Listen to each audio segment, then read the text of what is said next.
여기에 모인 여러분들을 주님의 이름으로 축복합니다. 우리 사도신경으로 하나님께 우리 신앙을 고백하시겠습니다.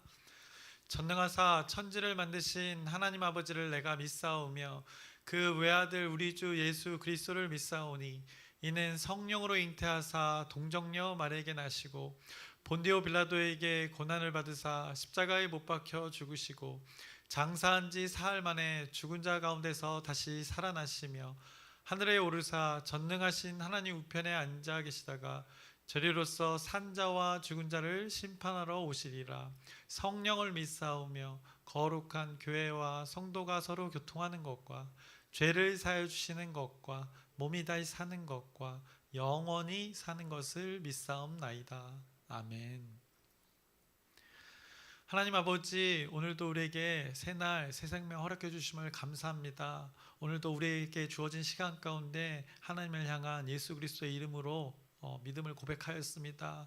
우리의 이 믿음의 고백 가운데 살아계신 하나님께서 우리의 삶 가운데 뚫고 오셔서 우리의 삶 가운데 주관자가 되셔서 우리의 삶을 은혜로 인도하여 주시옵소서. 우리의 연약함 가운데 자비와 긍휼을 베풀어 주시옵시고 우리가 감당하기 어려운 그 환경 가운데 하나님의 은혜로 우리를 이끌어가 주시옵소서. 오늘도 성령 하나님의 일하심을 구합니다. 우리의 삶 가운데 우리의 시간들 가운데 어디에서 무엇을 하든지 그 예수 그리스도의 이름이 드러나는 하나님의 사람으로 존귀한 자로 살아가게 해주시옵소서. 오늘 또 특별히 문지영 집사님 구별하였습니다. 오직 범사에 감사합니다라는 하나님을 향한 믿음을 고백하였습니다. 그가 처한 환경이 자매님이 처한 환경이 어떠하든지 간에 그 범사가 감사하다 고백하는 그 믿음 가운데 하나님께서 하나님의 은혜로 인도하여 주시옵소서. 이 모든 말씀 예수님의 이름으로 기도드렸사옵나이다. 아멘. 함께 찬송가 270장 찬양하시겠습니다. 새 찬송가 270장 변찮는 주님의 사랑과 찬양하시겠습니다. 변찮는 주님의 사랑과 거룩한 보혈의 공로를 우리 다 찬양을 합시다. 주님을 만나볼 때까지 예수는 우리를 깨끗게 하시는 주시니 그의 피 우리를 눈보다 더 희게 하셨네.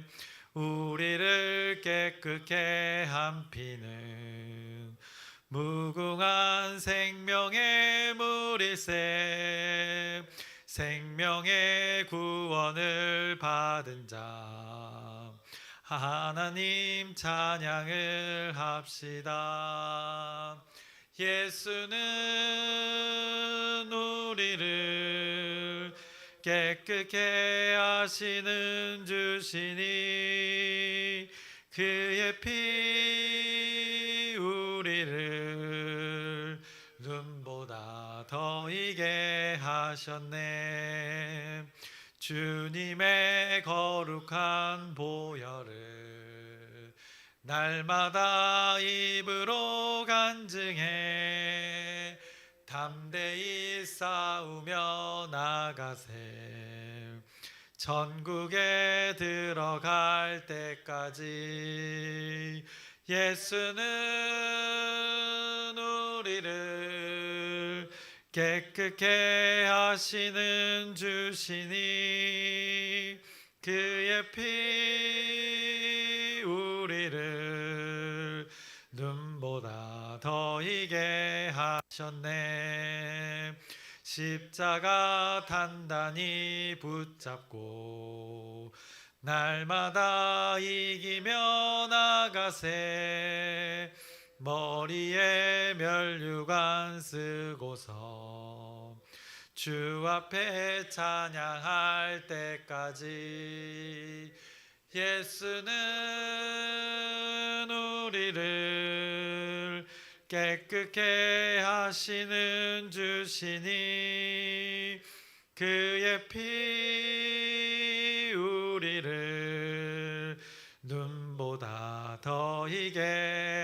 하셨네. 아멘. 오늘 함께 나누실 말씀은 빌립보서 3장 4절부터 11절의 말씀입니다. 빌립보서 3장 4절부터 11절까지의 말씀을 함께 나누겠습니다. 바울은 안전한 것이 무엇인지를 어제 선포했습니다. 그래서 주 안에서 기뻐하라 라는 선포를 통해서 우리의 그 존재들이 누구 안에 있을 때 기뻐할 수 있는 존재인지를 선포했습니다. 기뻐할 수 있는 그 삶의 환경을 말한 것이 아니었습니다.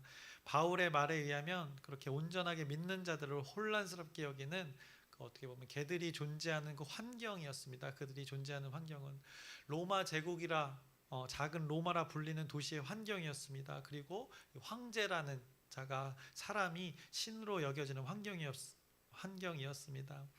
그런 환경에서조차도 기쁨이 경험되어지는 것은 무엇 때문인가를 선포했던 것입니다. 그 기쁨이라는 것은 언제 무엇에 의해서 경험되어질 수 있는 것인가, 그것을 바울이 편지 가운데 선포했던 것입니다. 그것을 어제 말씀 3장 1절에 주 안에서라고 이 짧은 단어에 많은 것을 담아서 표현을 했고, 그것을 다시금 3절에 하나님의 성령으로 봉사하며 그리스도 예수로 자랑하고 라고 이렇게 선포했었던 것입니다. 덧붙여서 육체를 신뢰하지 않고 라고까지 언급을 했던 것입니다. 결국에는 사람에게 가장 가치 있는 것이 무엇인가를 깨닫게 하는 선포였습니다. 바울이 계속해서 기쁨에 대해서 선포하고 있는데, 이 기쁨이라는 것 생각해 볼 때 여러분들은 언제 그 기쁨을 경험하고 계십니까? 그 기쁨을 경험할 때는 언제인가를 생각해 보시길 바랍니다. 보통은 내가 원하는 것이 이루어질 때 우리는 보통 기쁨을 맛보게 됩니다. 내가 원하는 대로 이렇게 착착 이루어질 때 기쁨을 우리가 경험하게 된다고 이야기합니다. 그런데 그것은 어떻습니까? 여러분들이 어떤 일을 경험할 때 그 기쁨, 내가 원하는 것들을 이뤄낼 때 경험되어지는 기쁨이 있는데, 그 기쁨이라는 것이 계속 지속이 됩니까? 보통은 일시적인 것입니다. 그 한 것이 내가 경험되어진 이유를 생각해 봤을 때 그것이 반복해서 계속 지속적으로 기쁨을 주는가 우리는 생각해 봐야 되는 것입니다. 그 기쁨을 주었던 무엇이 지속적으로 기쁨을 주지 않는다는 것을 우리는 잘 압니다. 왜냐하면 또 나는 다른 것을 원하기 때문입니다. 다른 것을 반복해서 원하게 되고 그것을 원하는 것에서 또 기쁨을 찾기 때문입니다. 또 다른 것에서 계속 그 기쁨을 주는 것을 찾는 것이 우리 인간의 이 본성이 되는 것입니다. 쉽게 이렇게 실증을 내는 것입니다. 그래서 또 다른 것을 찾아서 그것에서 기쁨을 원하게 되는 것이 우리의 인간들의 모습입니다. 내가 원해서 추구해서 이루어졌던 것이, 그 원하는 그 무엇이 나에게 결코 지속적으로 기쁨을 주지 못한다는 것입니다. 자신이 추구했을 때 그런 일들이, 자신이 원하는 것을 추구했을 때 그런 일들이 벌어지게 된다는 것입니다. 제가 좋아하는 것을 생각해 봤을 때 제가 좋아하는 건 축구입니다. 그런데 그때뿐인 것입니다. 제가 이 정도의 경지에 이르렀습니다. 축구를 대하는 태도가 많이 달라졌다는 것을 여담으로 드립니다. 사실 저는 이제 운동이 모든 삶을 지배할 때가 있었습니다. 이 농구에 이렇게 미쳐서 생각과 마음에 온통 그것에 집중하던 그 삶의 시간들이 있었습니다. 직장을 다녀도 직장이 끝나고 운동하는 것에 온 삶에 그 집중되었던 시기가 있었습니다. 그래서 직장에서의 일보다, 주어진 일보다 그것 외에 운동에 관심을 갖는 시간들이 있었습니다. 교회 공동체 일에 참여하지 않는 것은 아닌데, 같이 판단해서 이 교회 공동체 일들이 후순위로 밀리는 이 신앙생활에 있어서 밸런스가 방해를 받고 이게 깨어지는, 무게중심이 다른 곳에 있는 저의 시간들이 있었습니다. 그 운동에 지나친 그 가치를 두는 그것이 이 교회 공동체 생활에도 영향을 주었던 시기가 있었던 것입니다. 그래서 피곤한 육체의 상태로 직장이 6시에서 7시에 끝나면 새벽에, 밤에 준비해서 출발해서 여름에는 새벽 막 2시까지 여의도에서 농구를 하던 때가 있었습니다. 그런데 그런 상태로 그 다음 주일을 맞이하고 또 예배를 참석하고 하니까 육체의 피곤한 상태로 목장 모임에 참석하고 피곤한 몸으로 예배에 참석하니까 지금 생각해 보면 그 함께하는 이들에게도 이 방해가 되는 일이었던 것 같습니다. 그래서 함께 적극적으로 예배하고 모임할 수 있었던 그 시간들을 지나친 운동으로 그 시간들이 방해되었던 것을 돌아보게 됩니다. 신앙생활에 있어서 이렇게 퀄리티가 떨어질 수밖에 없는 것입니다. 소홀히 하게 되는 일들이 벌어지게 된다는 것입니다. 그래서 당시에 저에게 운동이라는 것이 사실 당시에 그때 저를 들여다보면 그것이 어떤 저의 삶에서 탈출구가 되었던 것 같습니다. 누구에게도 방해받지 않는 탈출구 같은 곳이 되었던 것 같습니다. 그것이 내게는 자유를 경험하는 유익이라 여겼던 것 같은 시간들이었습니다. 유익이라고 제가 표현했습니다. 내게 득이 되고 기쁨이 되어졌습니다. 그 시간만큼은 대부분이 내가 자유롭고 유익이 되는 시간이나 인정하는 시간이었고 공간이었고 또 그 운동을 통해서 누군가가 나에게 칭찬하는 것들 잘한다 잘한다 하는 것이 나에게 만족이 되었던 것입니다. 제가 그렇게 운동을 잘하는 것 아니지만 잘하든 못하든 자신이 인정받는 그 공간에서는 그것이 가장 자신이 소중하게 여겨지는 것이라는 것을 느꼈던 시간들입니다. 사실 남이 보기에는 그렇지 않을 수 있지만 그 단순한 어떤 격려와 우쭈쭈의 이런 상황일 수도 있는데 우리 사람은 그 상황에서 자신을 이렇게 객관화하는 것이 굉장히 어려운 존재라는 것입니다. 아무튼 저는 그 시간을 통하여서 저에게 유익이라 여겼던 그 시간들이었습니다. 그 시간들이 그때는 기쁨이라 여겼던 시간들이었습니다. 남들이 저를 볼 때는 매우 지나쳐 보였음에도 그렇게 저는 생각하고 살았던 것입니다. 삶의 그 밸런스가 깨져 있음에도 그것이 옳다는 삶의 방식이었다고 생각하고 살았던 시간들입니다. 그리스도인의 이 삶의 방식의 입장의 기준으로 봐도 저의 삶을 그 기준에 비추어 봐도 이 무게중심이 이 교회 공동체가 아닌 다른 것의 중심에 있었던 것이 이 하나님이 아닌 다른 것에 지나치게 중심을 두었던 그 시간들이었음을 제가 길게 이렇게 생각해 보았습니다.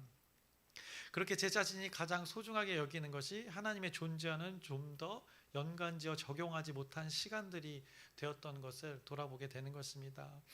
왜 이야기를 하는가? 사람이 가장 가치 있게 여기는 것에 이렇게 시간을 들인다는 것입니다. 사람이 가장 자신이 소중하게 여기는 것에 관심을 가지고 돌본다는 것입니다. 그런데 그 관심과 가치 있게 여기는 것, 그 대상이 무엇이 되어야 하는지를 빌립보서는 끊임없이 선포하고 있는 것입니다. 지금 바울과 디모데 그리고 에바브로디도 그리고 빌립보 지체들 그들이 무엇을 가장 가치 있게 여기는지를 모든 사람들에게 오늘 빌립보서가 선포하고 있는 것입니다. 우리는 그것을 잘 발견해서 우리의 삶에 적용하면 되는 것입니다. 이런 신실한 자들의 삶을 바울이 고백을 했습니다. 그런 삶을 언급하는 가운데 또 잘못된 가치관으로 왜곡된 세계관으로 신실한 자들 가운데 왜곡된 가치관과 그 밸런스가 무너진 신앙을 가진 그 자들이 있었습니다. 우리가 어제 나눴던 바로 유대주의자들이 되는 것입니다. 율법주의자들입니다. 몸의 할례를 주장하던 몸을 신뢰하던 자들이 있었음을 바울이 이렇게 지적을 했습니다. 자신의 몸의 행위를 자신의 믿음으로 내세웠고 그것이 자신들의 의가 되어서 그것이 가장 가치 있는 것이고 그 가치 있는 것을 자신들이 행하고 있기에 자신들이 모범이고 기준이다라고 이렇게 스스로가 자신을 높이는 일들을 하였던 자들을 언급하였습니다. 자신을 자랑하는 일들을 버렸던 자들에 대해서 언급했던 것입니다. 바울이 빌립보 지체들에게 편지하면서 일찍이 언급했던 것, 남을 나보다 좋게 여기라는 말을 전한 이유가 바로 여기에 있었던 것입니다. 자기를 내세우는 믿음은 오류다라고 말한 이유가 바로 여기에 있는 것입니다.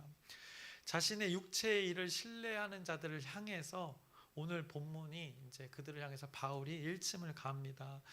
제가 1인칭 시점으로 표현하겠습니다. 야, 너네들 웃기지 마라. 지금 너네가 내 앞에서 그 몸의 열심, 몸의 자랑을 이야기하는 거냐? 번데기 앞에서 주름을 잡지 마라 자식들아 라고 고백을 합니다.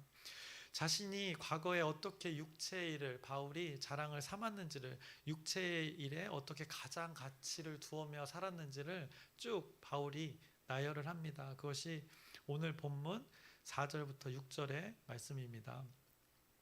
그러나 나도 육체를 신뢰할 만하며 만일 누구든지 다른 이가 육체를 신뢰할 것이 있는 줄로 생각하면 나는 더욱 그러하리니 나는 8일 만에 할례를 받고 이스라엘 족속이요 베냐민 지파요 히브리인 중에 히브리인이요 율법으로는 바리새인이요 열심으로는 교회를 박해하고 율법의 의로는 흠이 없는 자라라고 자신의 육신의 증거 최고로 여기며 살았던 과거의 삶을 쭉 나열하는 것입니다.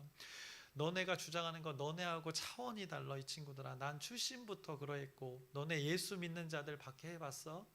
가서 잡아 죽이려고까지 해봤냐고 고백하는 것입니다. 지금 생각해보면 부끄럽지만 율법으로는 나 이 흠없는 사람이야, 이 친구들아. 그런데 내가 말이야, 한 가지 이야기 해줄게. 내가 너희들처럼 지금 자랑이라고 여기는 것들, 그보다 더한 것도 내가 소중하고 당연하고 가장 가치 있는 것이라 여겼던 것들, 나 이제는 그거를 다 쓰레기라 여겨.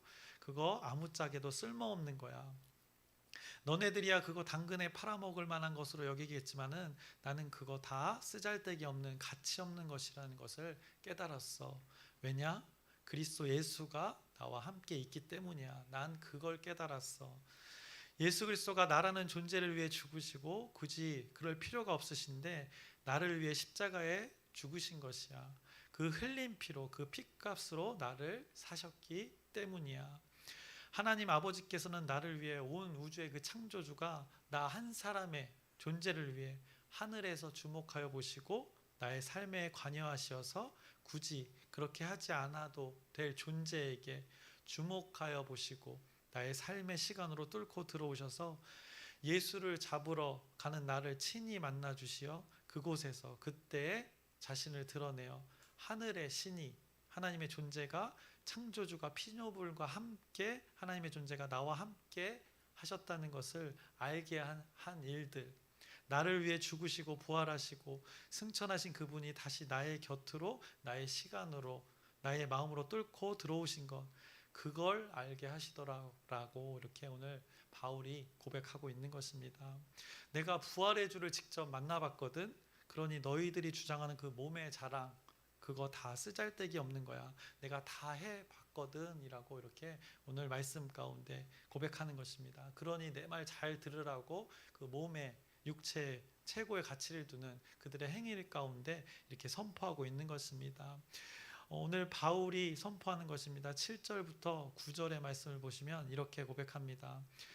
그러나 무엇이든지 내게 유익하던 것을 내가 그리스도를 위하여 다 해로 여길 뿐더러 또한 모든 것을 해로 여김은 내 주 그리스도 예수를 아는 지식이 가장 고상하기 때문이라. 내가 그를 위하여 모든 것을 잃어버리고 배설물로 여김은 그리스도를 얻고 그 안에서 발견되려 함이니 내가 가진 의는 율법에서 난 것이 아니요 오직 그리스도를 믿음으로 말미암은 것이니 곧 믿음으로 하나님께로부터 난 의라라고 이렇게 그가 고백하고 있는 것입니다. 7절에 그리스도 때문이라는 것입니다. 그 주체자가 누구인지를 고백합니다. 그래서 8절에 잃어버린 것과 얻는 것을 표현합니다. 잃어버린 것을 아까워하지 않습니다. 그것을 해로 여기고 쓰레기라고 여기는데 얻는 것은 너무나 가장 소중한 것이라고 선포하는 것입니다. 그것을 무엇을 통해서 이렇게 얻게 되었는가? 내가 잃은 것도 있지만 얻은 것이 있는데 그것이 무엇인가? 바로 예수 그리스도라는 것입니다. 예수 그리스도를 믿음으로 말미암아라고 이렇게 선포했습니다.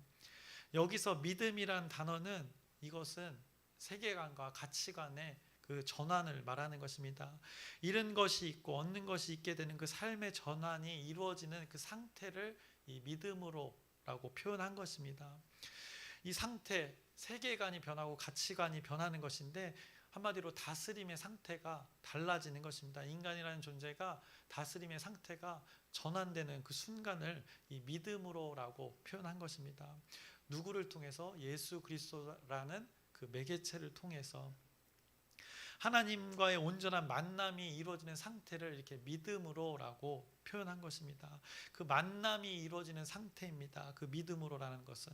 그래서 만남이라고 제가 표현했습니다. 이 관계적인 것을 말하는 것입니다.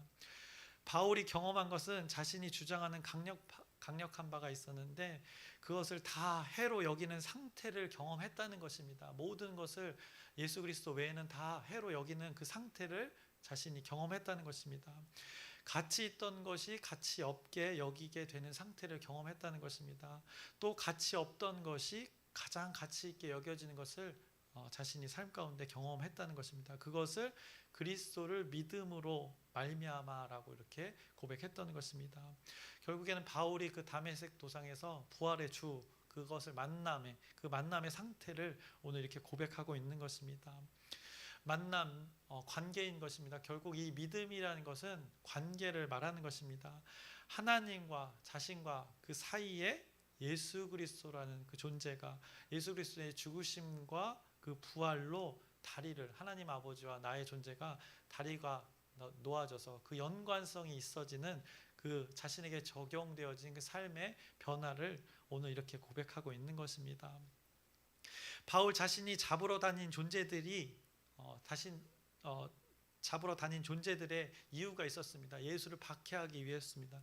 그런 대상이 그 대상과의 만남을 가지게 되는 놀라운 현상이 그의 삶 가운데 이루어진 것입니다. 예수라는 자가 그리스도로 그 가치 변환이 일어나는 놀라운 삶의 현장이 일어나는 것을 오늘 고백하고 있는 것입니다. 예수라는 존재가 하나님께로 갈 수 있는 하나님과 만날 수 있는 유일한 존재라는 것을 바울이 깨달았다고 고백하는 것입니다. 예수라는 한 사람으로 여겨지던 그 대상이 하나님의 아들 그리스도의 존재로 여겨지는 놀라운 그 변화를 바울이 고백하고 있는 것이 오늘 본문의 말씀입니다. 그래서 무가치하고 무의미했던 존재가 가장 가치 있고 가장 소중한 존재가 되었다는 것, 그것을 고백하는 것입니다. 성부 하나님과 그 만남의 관계를 가질 수 있는 것, 성자 하나님의 일들이 인식되어지고 받아들여지게 되고 그렇게 예수 그리스도가 자신의 삶에 관계하여 되어진 것이 그렇게 만남이 이루어진 것이 뭐라고 표현하냐면 가장 고상한 것이라고 바울이 오늘 고백하는 것입니다. 결국 바울은 영생이 무엇인지를 깨달았던 것입니다. 그 영생을 그가 이 삶 가운데 경험하는 것을 지금 빌립보 공동체에게 선포하고 있는 것입니다. 그 가운데 왜곡된 신앙을 가진 자들에게 영생이 무엇인지를 고백하고 있는 것입니다. 그래서 영생 요한복음 17장 3절에 말씀하고 있습니다. 영생은 곧 유일하신 참 하나님과 그가 보내신 자 예수 그리스도를 아는 것이니이다라고 선포하고 있는 것입니다. 그래서 바울은 이것을 실제로 삶 가운데 경험했기 때문에 오늘 고백하고 있는 것입니다. 내가 경험해 보니까 내가 율법으로는 다 지켜봤거든. 그것으로 의를 드러내어 봤거든. 난 그걸로는 흠이 없거든. 그런데 말이야 그걸로 하나님과 만나는 것이 아니야. 하나님과의 관계하는 것이 아니라고. 그걸로 기쁨을 경험하게 되는 것이 아니더라고. 오직 무엇으로만 가능한가? 그가 9절에 고백했듯이 그 안에서 발견될 수 있다는 것입니다. 그 안에서 예수 그리스도를 통한 하나님과의 그 관계, 그 만남에서 성부 하나님과 자신과의 관계에서 예수 그리스도라는 존재가 관여가 될 때 이 온전한 만남의 관계가 된다는 것을 깨닫게 된다고 오늘 바울이 고백하는 것입니다. 그것이 이루어질 때, 이 만남의 관계, 이 상태가 이루어질 때 참 기쁨이 존재하는 것이라고 오늘 선포하는 것입니다. 율법으로 내세우게 되는 것이 나의 의도라는 것을 깨닫게 되는 것입니다. 그것은 나의 선이더라는 것입니다. 그런데 그 안에서라는 것이 발견되어지면, 주 안에서라는 것이 발견되어지면, 깨달아지면 내가 아닌 예수 그리스도가 이미 나의 선이 되어 주셨음을 그것을 깨닫게 된다고 고백하는 것입니다. 이미 예수 그리스도가 나의 의가 되어 주셔서 주 안에서 내가 거할 때 이미 나에게 선이 되어 주신 그 존재가 있다는 것을 깨닫게 될 때 이것들이 다 의미가 있어진다는 것을 오늘 고백하고 있는 것입니다. 이 그리스도의 존재를 인정할 때 하나님의 의라는 것이 이 예수 그리스도의 존재로 인하여서 나타나고 있더라라고 알겠냐 이 자식들아 라면서 그 육체를 내세우는 자들에게 선포하고 있는 것입니다. 9절에 선포한 것입니다. 그 안에서 발견되려 함이니 내가 가진 의는 율법에서 난 것이 아니요 오직 그리스도를 믿음으로 말미암은 것이니 곧 믿음으로 하나님께로부터 난 의라라고 이렇게 고백을 하고 있는 것입니다. 그가 영생이 무엇인지를 실제로 경험하고 선포하는 것입니다. 그래서 나는 이것이 날마다 경험되어지고 있다고 고백하면서 그래서 내 안에 나타난 의로 앞으로도 살아갈 것이다 라고 자신의 의지를 고백합니다. 10절과 11절의 말씀입니다. 내가 그리스도와 그 부활의 권능과 그 고난의 참여함을 알고자 하여 그의 죽으심을 본받아 어떻게 해서든지 죽은 자 가운데서 부활에 이르려 하노니 라고 그의 삶의 태도를 고백하고 있는 것입니다. 영생이라는 것이 삶 가운데 나타나게 살려는 그의 고백이 오늘 본문 마지막 가운데 담겨져 있는 것입니다. 그래서 몸을 신뢰하는 자들 그리고 과거에 바울은 많은 것을 의로 여겼다는 것을 우리가 말씀을 통해서 알 수 있습니다. 바울이 과거에 내세웠던 것들을 보면 자신이 의로 삼은 것들 꽤 많았습니다. 그런데 그것은 하나님 나라에서는 불필요한 것들이라고 오늘 고백하고 있습니다. 그것들이 하나님의 다스림이 있게 하는 이유가 되지 못한다라는 것입니다. 그래서 9절에 오직 그리스도를 믿음으로 말미암은 것이라는 것이라고 이렇게 고백했던 이유, 결국 우리 인간의 영이 성령 하나님의 다스림을 받을 때 이 상태가 이루어진다는 것입니다. 그 과정이 이루어지기 위해서 그 과정, 하나님의 그 섭리를 들여다보면 우리 인간이 이 하나님 아버지의 뜻을 깨달아 알도록 성령 하나님께서 우리의 영 가운데 일을 하셔야 하는데 그 매개체가 있다는 것입니다. 중간에 그 중요한 과정, 그 섭리가 있다는 것입니다. 그것이 바로 그리스도 예수가 모든 인간 가운데 중보자가 되어야 함을 오늘 선포하는 것입니다. 그것이 아까 성경 구절에 나타났던 오직 그리스도를 믿음으로 말미암은 이 표현이 되어지는 것입니다. 이것이 동의되어지고 깨달아져야 하는 것입니다. 우리 인간들을 위해서 피 흘려 죽으시고 부활하신 일들의 이유를 깨달아야 하는 것입니다. 성령님은 이것을 깨달아 알도록 도움의 일들을 일하시는 것이고 예수 그리스도의 존재가 희생의 존재가 되어서 값을 치르신 것을 우리가 그것을 아는 것, 그것이 가장 우리 인생에서 가장 가치 있고 고귀한 것이라고, 고상한 것이라고, 그것이 가장 존귀한 알미라고 오늘 선포하는 것입니다. 하나님의 이 예수님의 존재를 생각해 봤을 때 그 하나님의 자신의 존재를 갈아 넣는 한이 있더라도 우리의 존재가 그럴 만한 가치 있는 존재라는 것을 하나님께서 보여주신 것입니다. 예수님께서 어떻게 보면 하나님이십니다. 하나님이 스스로 피 흘려서 값을 치르시고 우리를 사셨다는 것을 이 존재를 통해서 우리가 깨닫게 되는 것입니다. 그래서 우리가 얼마짜리인지를 여러분들이 잘 아실 것입니다. 바로 예수님 짜리라는 것을 여러분들이 잘 아실 것입니다. 바로 오늘 바울의 이 고백이 예수 그리스도라는 그 중보자, 그 매개체, 너무나 존귀한 존재, 이것을 통해서 우리의 존재가 얼마나 값진 존재인 것을 지금 치환하고 있는 것입니다.